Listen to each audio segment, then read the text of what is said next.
Well, I don't want to sound too romantic or corny, but hell, that was a great test match. When you look at the way England want to play, for the game itself, it was nigh on perfect.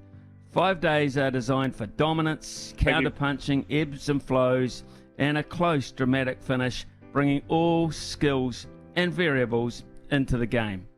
The term test match was coined during the English tour of Australia in 1861-62, but in a different context. It meant that the English team was testing itself against each of the Australian colonies.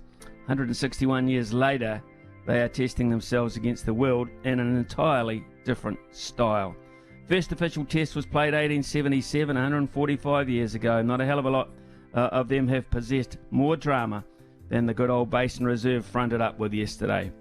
Both teams should have, and probably did, sit down last night in a communal dressing room, and they would have been in the concrete bowels of the basin, toasting the fact that regardless of the result, they did the longest form of the game a massive favour. Dying? Like hell it is. That was a great Kiwi victory by a side far from convincing in terms of its makeup or its recent record. It had to be Southey and Wagner, and it was. And it had to be 40-year-old Jimmy Anderson just to add to the drama, and it was. Was there a wide in the last over that would have tied the scores? The book says no. Honestly, it was the best of the best, not necessarily played by the best, but it did emphasise the value of Test cricket to the game. You see, had that been a white ball game, would we be talking about it this much or reminiscing about it in the decades ahead?